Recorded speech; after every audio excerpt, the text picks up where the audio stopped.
Amigos, buenas tardes y bienvenidos a Televistazo. Hace pocos minutos el gobierno ha firmado el decreto cambiando los horarios del toque de queda. Unos cantones tendrán la restricción desde medianoche, otros desde las 2 de la mañana y otros que ya no tendrán. Más detalles tendremos a lo largo de este informativo.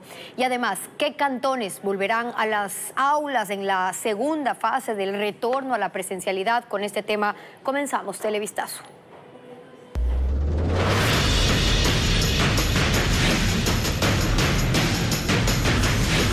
Clases, retorno parcial y cauto. Desde este miércoles, los estudiantes de 3.300 planteles se sumarán a las clases presenciales. Cada unidad educativa incluida debe notificar a los padres de familia. Fabiola Santana con los detalles. Las autoridades de educación tomaron la decisión tras evaluaciones de riesgo y la información de las fuerzas de seguridad. 630.000 estudiantes de 3.300 planteles educativos volverán a las clases presenciales desde este miércoles. Se incluyen 486 instituciones de Quito, otras 1.000 de la capital seguirán en la virtualidad. 2.800 que vuelven a las aulas corresponden especialmente a zonas rurales en Los Ríos, Guayas, Esmeraldas y Pedernales. Estas provincias se mantenían en no presencialidad. En esta fase 2, ya habiendo hecho un análisis más riguroso dentro de la territorialidad, ¿no? Se ha hecho un análisis riguroso previo desde las condiciones que nos emiten las fuerzas de seguridad.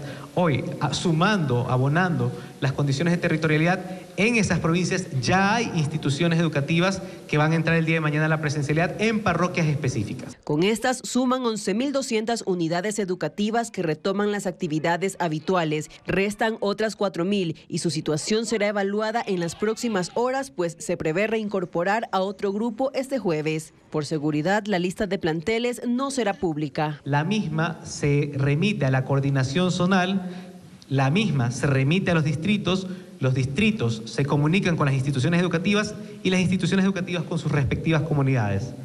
En primer lugar, esta es una medida que se ha tomado bajo acuerdos de confidencialidad justamente para precautelar la seguridad de la comunidad educativa. El ministro de Educación informó que las clases en El Oro y los cantones Francisco de Orellana y Joya de los Hachas, las clases se mantendrán en la virtualidad por recomendaciones de seguridad. ¿Y cuándo será el fin de las clases en la costa de Galápagos? Terminará el 19 de febrero. Así lo expusieron autoridades del Ministerio de Educación durante una charla virtual a los maestros. Los planteles fiscales están obligados a cumplir con esa fecha. En cambio, los particulares son libres de determinar el último día de clases según sus cronogramas. En el caso de la educación pública, los supletorios serán del 6 al 8 de marzo. Y además, el año lectivo 2024-2025 empezará a partir del 29 de abril. Los grupos criminales están en casi todo el país, según una actualización del portal Inside Crime. Los lobos y los choneros tienen mayor presencia en Ecuador. Fabiola Santana con el reporte. El portal Inside Crime, que trata temas sobre el crimen organizado internacional, acaba de publicar un informe que actualiza el panorama de las bandas delincuenciales en el país. 2 hechos lucen relevantes en el mapa que levanta esa organización. Las bandas están en 21 de las 24 provincias y la banda Los Lobos es más preponderante. Están en 14 provincias y desplaza territorialmente a la banda de los choneros. Tiene, según el informe, el control del corredor que cubre las fronteras norte y sur. Están en Carchi, Pichincha, Cotopaxi, Tungurahua, Chimborazo, Cañar, Azuay y Loja. En la costa están en Esmeraldas, Manabí, Los Ríos, Guayas y El Oro. En la Amazonía tienen presencia en Sucumbíos y Napo. Los choneros, junto a sus fracciones, las águilas y los fatales, están en 10 provincias. En la costa, en Manabí, Los Ríos, Guayas, Santa Elena y El Oro. En la sierra, en Chimborazo y Cañar. Y en la Amazonía, en Sucumbíos, Pastaza y Morona, Santiago. mientras que los tiguerones, aliados de los lobos, están en Esmeraldas, Pichincha y El Oro. El portal señala 18 grupos, aunque el gobierno declaró la guerra a 22. 12 de esos 18 están, según el portal, en Guayas. Los Choneros, los Lobos, los Tiguerones, Chonekillers, Mafia Trébol, Mafia 18, Cuartel de las Feas, Caterpillar, los Tiburones, los Lagartos, las Águilas y los Fatales. Las otras 5 provincias con mayor número de bandas son Manabí y Los Ríos, con 5 en cada una. En Manabí están los Choneros, los Fatales, los Lobos, Corbicheros y R7. En Los Ríos, los Choneros, las Águilas, Corbicheros, Lobos y AK-47. En El Oro hay 4 bandas, en Esmeraldas y Sucumbíos 3, y en las demás provincias entre 1 y 2 organizaciones delictivas. El mapa de Inside Crime sitúa a Imbabura, Zamora Chinchipe y Galápagos en un escenario libre de bandas. Sin embargo, según inteligencia policial, en Imbabura sí están los lobos, en particular en las minas de Buenos Aires. Anoche la fiscal general del Estado dijo a CNN en español que aún hay infiltración del crimen organizado en el Estado, por lo que uno de los objetivos es atacar los financiamientos del narcotráfico. Televistazo presenta los datos relevantes de la entrevista.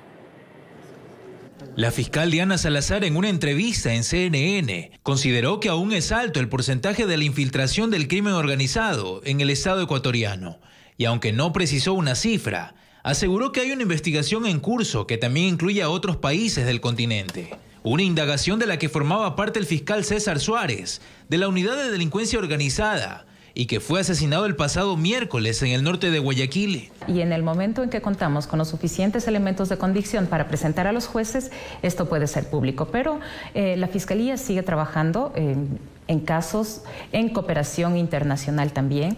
Le corresponde al Estado es tomar las debidas precauciones, previsiones para evitar que estos hechos no se vuelvan a repetir.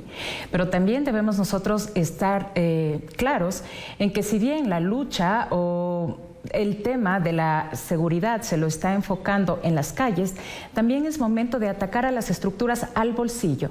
Por eso Salazar destacó que la Asamblea Nacional tiene el desafío de aprobar las reformas a la Ley de Extinción de Dominio, que permitan congelar los bienes de las mafias apenas sean detectados. El claro ejemplo, en el caso Metástasis, hemos logrado identificar propiedades, bienes, pero siguen en poder de las organizaciones criminales. Y eso es lo que les permite contratar a los sicarios.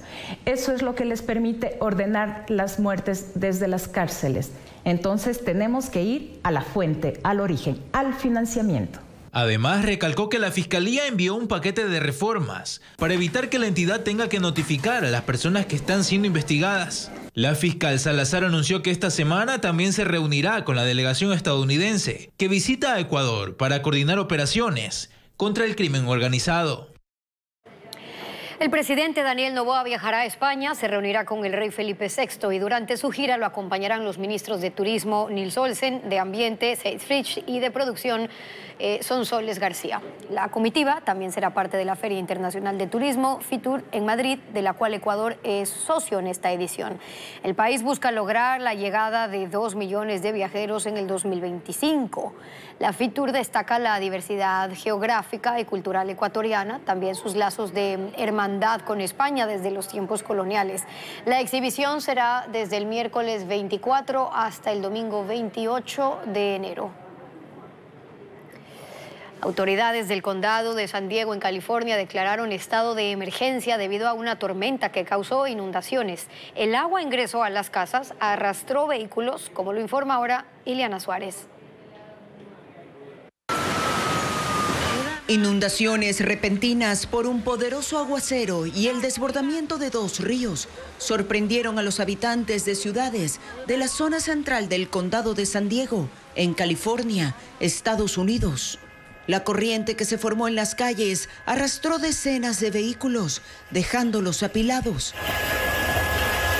Las viviendas también quedaron inundadas y familias enteras tuvieron que ser rescatadas con botes inflables y kayaks. Algunos residentes afectados se subieron en los mesones de la cocina, otros al techo de las casas a esperar a los brigadistas, que incluso sacaron a las mascotas atrapadas. El Departamento de Bomberos de la ciudad reportó el rescate de 24 personas, entre ellas 8 migrantes que estaban en peligro de ser arrasados. El alcalde de San Diego declaró el estado de emergencia y se instalaron refugios para los residentes desplazados. Rusia lanzó 40 misiles sobre Kiev y Kharkov en Ucrania, y los ataques coordinados entre la Fuerza Aérea y el Ejército golpearon edificios residenciales y además una guardería, dejando 6 muertos y 70 heridos. Las imágenes ahora con Pedro Jiménez. Kharkov está ubicada en el este de Ucrania, cerca de la frontera con Rusia. Ha sido escenario de decenas de combates desde que comenzó la invasión en febrero de 2022 y esta madrugada fue blanco de un ataque con misiles. La Fuerza Aérea Ucraniana habla de lanzamiento de hasta 41 proyectiles, balísticos y de crucero, que fueron disparados desde aviones cuando aún estaban en el espacio aéreo de la Federación Rusa. Unos fueron interceptados en el aire, aunque otros alcanzaron sus objetivos en tierra. Edificios residenciales quedaron en escombros. Hay también otras propiedades incendiadas, así como un gasoducto en llamas. Mientras que en la región de Kiev, la capital, una zona de viviendas quedó semidestruida. Edificios de varios pisos y una guardería, obligando a evacuar el área. De estos ataques se reportan 6 muertos y decenas de heridos, unas 70 personas según el informe más reciente. Algunos recibieron primeros auxilios en la calle antes de ser llevados a los hospitales. Ucrania denuncia que esta ha sido una nueva agresión contra civiles, aunque Rusia, que confirmó el ataque, dijo que fue una acción grupal de alta precisión y de largo alcance desde emplazamientos aéreos y terrestres contra objetivos de un complejo militar para la producción de misiles, municiones y explosivos en Ucrania.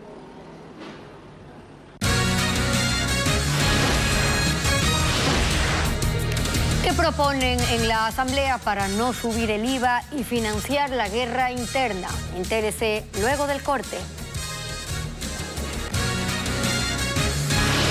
Y además, ¿cuándo se conocerá la decisión de la Corte Constitucional sobre las preguntas de la consulta popular? Sigan Ecoavisa, ya volvemos con más. Postergar el cierre del ITT y darle más tiempo al gobierno para explotar ese bloque petrolero, eso es lo que propone el Ejecutivo, pero necesita luz verde de la Corte Constitucional. Francisco Garcés recogió los argumentos de los expertos. La Corte Constitucional puede ampliar el plazo de explotación del ITT, pese a que en la consulta popular el 58,9% de ecuatorianos votó que sí en la pregunta para mantener el crudo del bloque 43 indefinidamente bajo tierra. Por la falta de liquidez de la caja fiscal, el gobierno busca seguir explotando el ITT, que entrega el 13% de la producción nacional de crudo con un rendimiento de más de $1.000 millones por año. Y en vista de que la pregunta aprobada en la consulta no contemplaba un plazo para el cierre de las operaciones, fue la Corte Constitucional que en su dictamen otorgó el término de 1 año para desmontar la infraestructura petrolera de ese bloque. La cuenta de los días para cumplir no incluye los feriados ni fines de semana. Por eso el gobierno tiene la opción de pedir que la Corte cambie su dictamen y le otorgue más tiempo para lograr el cierre del ITT. Entonces, Presidencia tiene que solicitarle a la Corte Constitucional que se aperture la fase de seguimiento del dictamen y dentro de la fase de seguimiento pedirle una modulación en cuanto al tiempo y en cuanto al modo de ejecución, y evidentemente esto justificado, no es, digamos, pedir una modificación, porque sí tiene que justificar por qué considera necesario la ampliación del tiempo. No es la única opción que tiene el gobierno. También puede optar por la vía de la consulta popular, es decir, incluir una pregunta en la que la ciudadanía pueda pronunciarse sobre postergar el cierre de operaciones del bloque ITT. Y si bien esa opción es legalmente viable, acarrearía un riesgo político. Las activistas ambientales, evidentemente, que tienen una voz bastante fuerte y bastante aceptada en la ciudadanía ecuatoriana, lejos de ser una pregunta enganche para que la ciudadanía se sienta motivada a votar a favor de su cuestionario, puede resultar el efecto contrario. Puede ser que la ciudadanía más bien vote en plancha en contra de las propuestas que ha planteado el presidente de la República. El plazo para dejar de explotar el crudo del ITT está corriendo y por eso el gobierno analiza el camino que seguirá para tratar de alargar el tiempo de explotación de ese bloque petrolero. Entre las opciones que proponen desde la Asamblea para financiar el conflicto interno, hay propuestas que no tienen viabilidad jurídica o son abiertamente inconstitucionales. Lenin Artieda con ese informe. Los hechos son los siguientes. Para enfrentar el conflicto armado interno y la crisis fiscal, el presidente Daniel Noboa propuso incrementar el IVA del 12 al 15%. A las organizaciones políticas con representación legislativa, aquello no les parece y proponen entonces la creación de contribuciones a las utilidades de las grandes empresas y de la banca.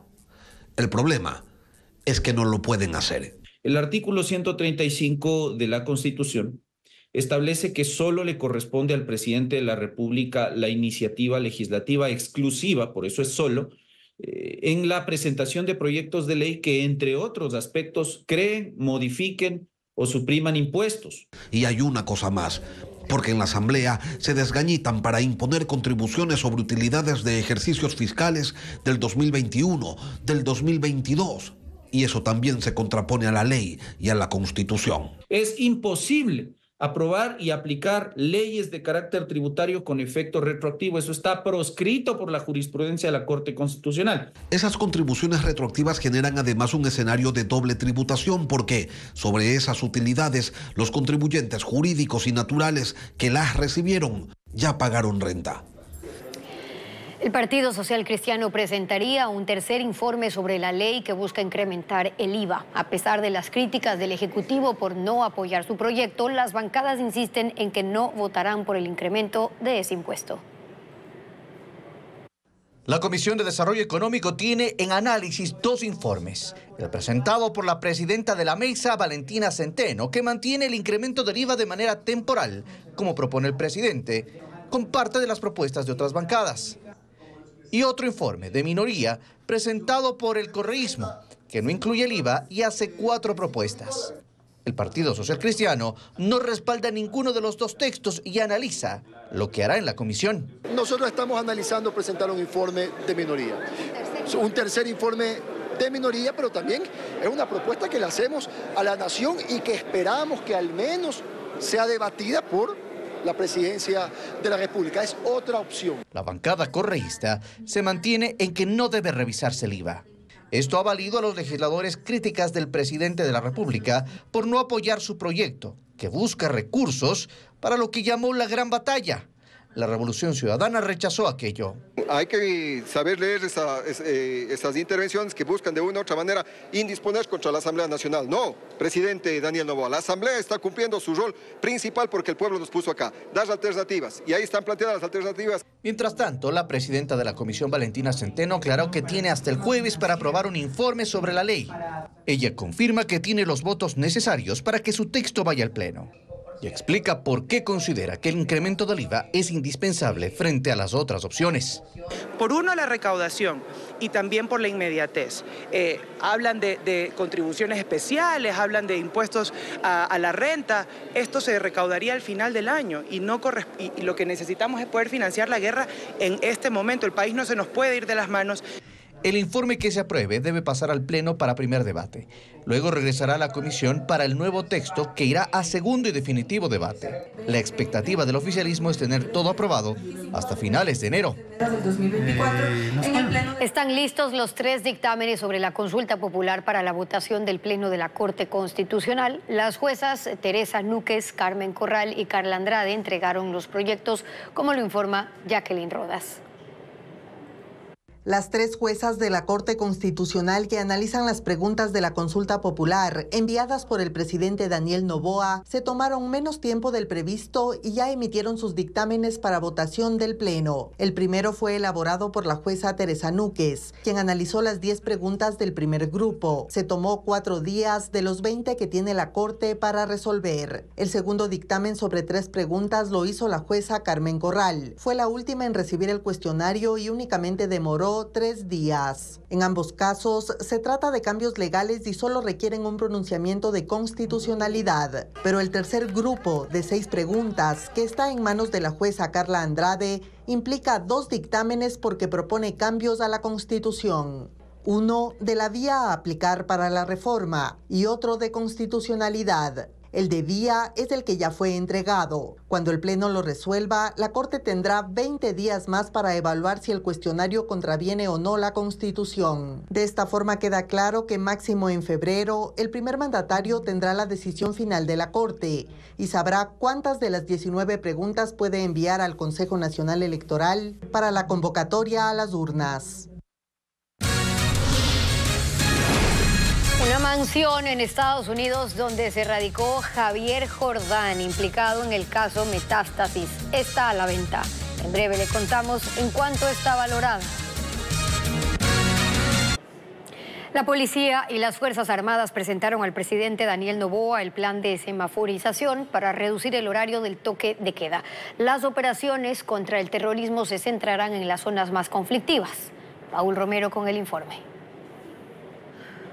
El gobierno modificó las horas del toque de queda para recuperar las actividades económicas del país. Por recomendación del Consejo de Seguridad Pública y del Estado, las Fuerzas Armadas y la Policía presentaron este martes al Ejecutivo un plan de semaforización para reorientar las operaciones militares en contra de las organizaciones calificadas como terroristas. Existen áreas en que hay mucha conflictividad, entonces en esas áreas nosotros mantenemos la negativa de que se flexibilice.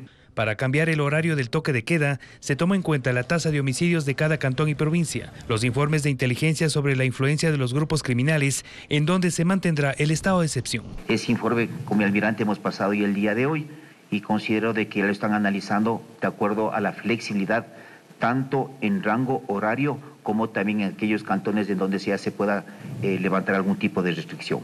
Las operaciones militares se centrarán en las zonas identificadas como conflictivas del país: Durán, Guayaquil, Esmeraldas, Quevedo. Para estas operaciones, la fuerza pública contará con nuevos equipos e implementos que Estados Unidos envió en un avión Antonov a Guayaquil. Es un avión que trae cooperación internacional de los Estados Unidos de Norteamérica. Obviamente, el tipo de cooperación no se la puedo manifestar. El subsecretario para Asuntos del Hemisferio Occidental, Brian Nichols, informó en su red social X que enviaron más de 20,000 chalecos antibalas, $1 millón en equipos críticos de seguridad y respuesta a emergencias, es decir, tecnología de punta para realizar operaciones de inteligencia electrónica. Una delegación de alto nivel de Estados Unidos permanece en el país desde este lunes para acelerar la cooperación y asistencia al gobierno de Ecuador. Las Fuerzas Armadas y la Policía continúan hallando armas, explosivos y otros objetos prohibidos en las cárceles de Cotopaxi y Cuenca. También hubo operativos en las calles de El Oro, Esmeraldas y Manabí. Los militares incursionaron por tercera ocasión en menos de 15 días la cárcel de Cotopaxi, donde se encuentra recluido Daniel Salcedo desde este domingo. Los uniformados entraron a los pabellones y, como siempre, hallaron objetos prohibidos: 2 granadas de mano, explosivos, 4.591 municiones, un fusil, una subametralladora, 7 pistolas y 18 alimentadoras, como lo detalla las Fuerzas Armadas, quienes en redes sociales mostraron el armamento decomisado que estaba embalado y oculto en los baños. En la cárcel de Turia, en Cuenca, se ejecutó otra intervención en las últimas horas, dando como resultado, según los uniformados, 90 celulares decomisados, 157 municiones, 4 pistolas, botellas de licor, además de fundas de marihuana y dosis de cocaína. La defensa de Javier Jordán, prófugo de la justicia, asegura que está en Estados Unidos y desestima la alerta roja de la Interpol para detenerlo porque tramita asilo político. La casa en la que vivía en Miami, donde fue tomada la famosa foto de la piscina, fue puesta a la venta en diciembre. Luisa María Heredia con el informe. La última vez que Javier Jordán estuvo en Ecuador fue el 2 de febrero de 2020. Registros migratorios evidencian que ese día salió de Guayaquil con destino a Estados Unidos. Viajó a Miami, específicamente donde, según él mismo ha dicho, se radicó. Se instaló en una mansión valorada en $6 millones, ubicada en un exclusivo sector del suroeste de Miami, que desde el 19 de diciembre pasado está en venta. La oferta consta en un sitio web que publica información y servicios relacionados con bienes inmuebles. Hay una amplia galería de fotos que deja ver la magnitud de la propiedad. y apreciar detalles de cada área, como la sala, en cuya fotografía incluso se puede ver de fondo a Javier Jordán. También hay imágenes de la piscina, la misma piscina en la que fue tomada esta fotografía. En abril de 2022, en la que aparecen Jordán y Ronnie Aliaga, entonces asambleísta de la Revolución Ciudadana. Pero que la casa esté en venta no significa que Jordán haya dejado Estados Unidos. Richard Díaz es su abogado en ese país. En una rueda de prensa ofrecida por Zoom la mañana de este martes, apareció junto a él y aseguró que está en Florida. Sí, esta es mi oficina en Miami, Florida. Este es el señor Jordán. Nos vamos a mover juntos para que nadie diga de que esto es que es un montaje.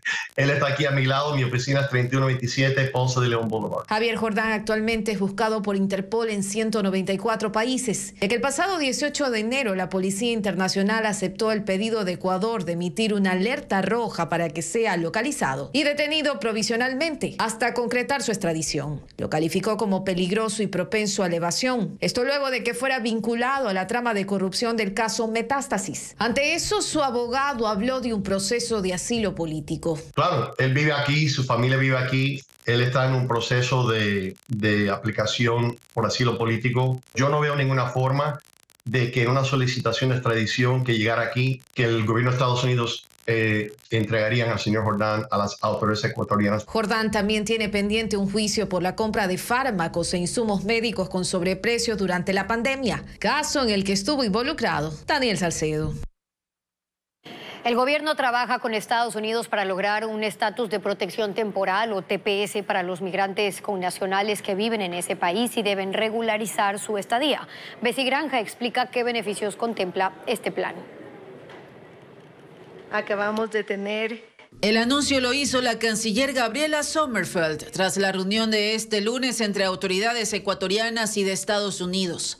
Ambos gobiernos trabajan para lograr una migración segura y ordenada y también analizan opciones para solventar la situación de aproximadamente 700,000 ecuatorianos que viven en situación irregular en territorio norteamericano. En el acuerdo para lograr un TPS para nuestros migrantes que actualmente viven en Estados Unidos y tienen que regularizar su estancia allá. El TPS, por sus siglas en inglés, es un estatus de protección temporal, un beneficio migratorio que estableció el gobierno de Estados Unidos para personas de ciertas nacionalidades que no pueden regresar a sus países de forma segura, ya sea por un conflicto armado en curso, un desastre natural y otras condiciones extraordinarias de carácter temporal. Los beneficiarios del TPS, así como los migrantes que son elegibles durante la revisión inicial de sus casos, no son removidos de Estados Unidos. Tampoco serán detenidos por el Departamento de Seguridad Nacional. Además, pueden buscar trabajo en territorio estadounidense mediante el documento de autorización de empleo. Ecuador. En las últimas semanas, comunidades de migrantes que viven en Nueva York realizaron vigilias y asambleas para solicitar al presidente Joe Biden que esta posibilidad se concrete.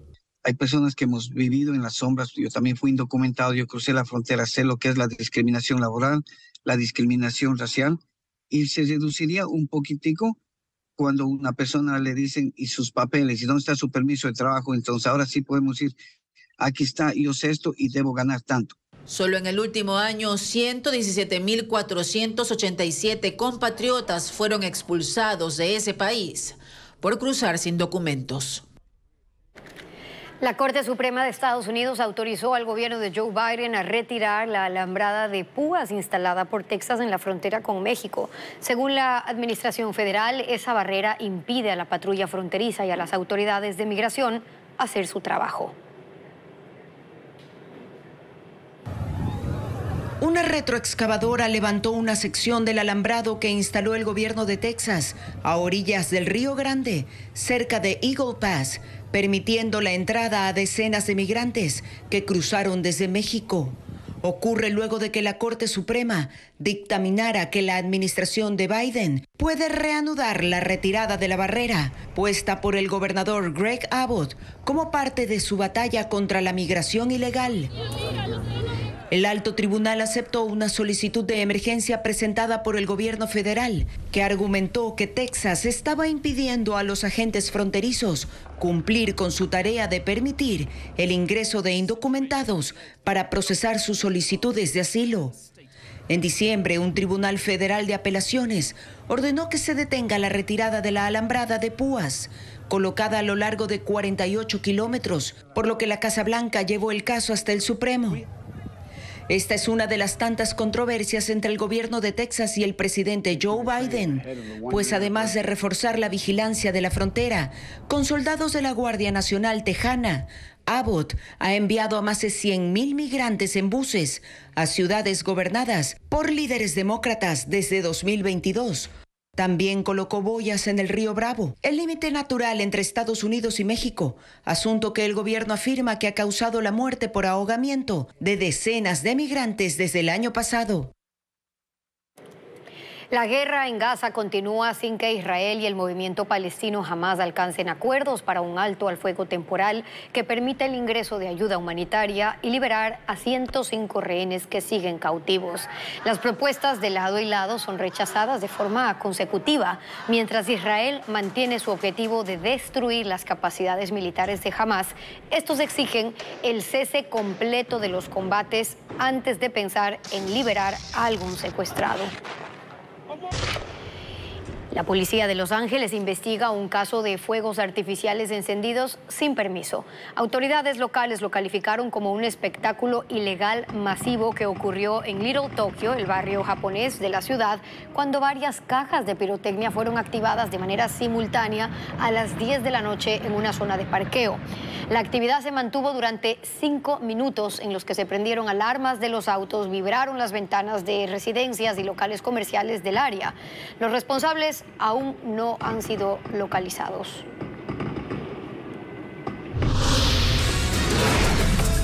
Y luego de la pausa, alumnos universitarios le apuestan a la música, danza y pintura para fomentar el arte.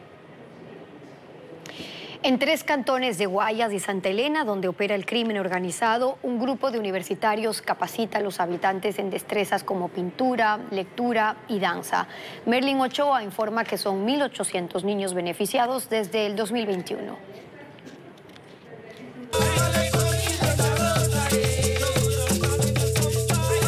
En la última vereda de la calle L y la 25 en el suburbio de Guayaquil, junto al estero Mogollón, la comunidad afroecuatoriana asentada hace más de 60 años enseña su cultura a alumnos de la Universidad de Bellas Artes de la ciudad.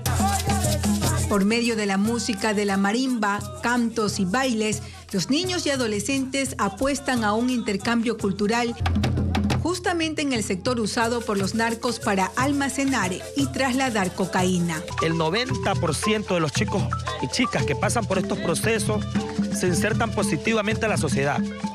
Pero ahora lo que buscamos es una sostenibilidad y eso lo estamos logrando a través de la universidad. ¿Cuáles son los colores primarios? Es un proyecto de intercambio de aprendizaje entre la academia y la comunidad. Los universitarios contribuyen con sus conocimientos para impartir los talleres de pintura, dibujo, lectura, cine, danza y otras disciplinas artísticas, mientras los habitantes comparten su cultura, saberes y experiencias. Además del suburbio, el programa se realiza en la Isla Trinitaria, otro sector conflictivo. En ambos lugares se instalaron bibliotecas comunitarias. Y podemos demostrar que a través del arte y la cultura podemos generar procesos de transformación social y de establecimiento quizás de una cultura de paz y de convivencia.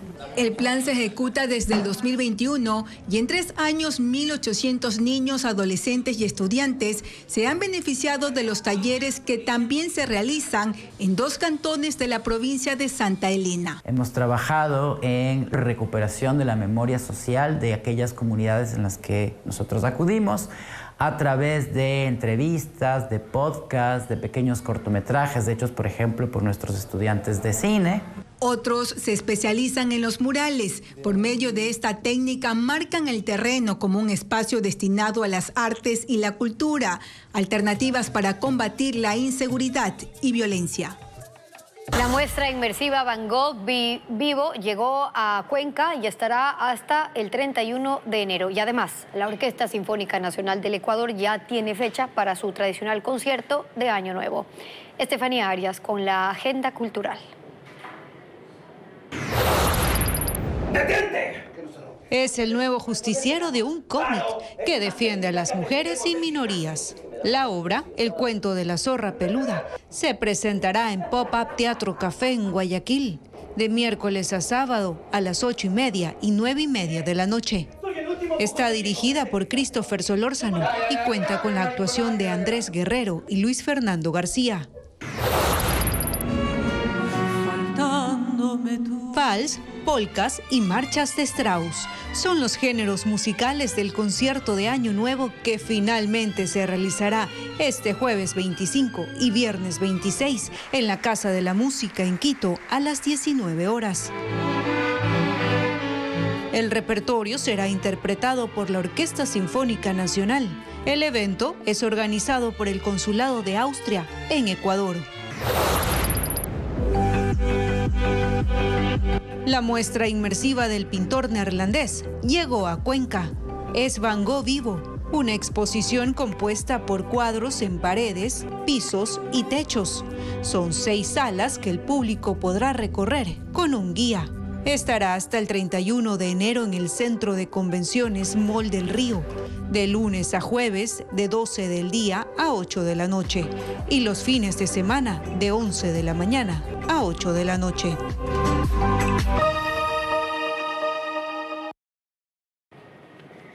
El presidente Daniel Noboa firmó el decreto ejecutivo en el que modifica los horarios del toque de queda. Cantones en riesgo mantendrán restricciones en diferentes horarios. Francisco Garcés explica. El presidente Daniel Noboa emitió el decreto ejecutivo con el cual pone en vigencia la semaforización con los nuevos horarios del toque de queda.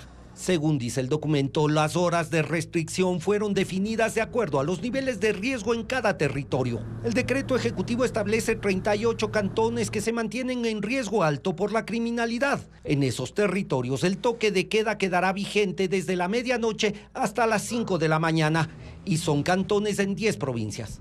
En esa condición están, por ejemplo, Guayaquil y Durán en Guayas, Quito en Pichincha y Cuenca en Azuay.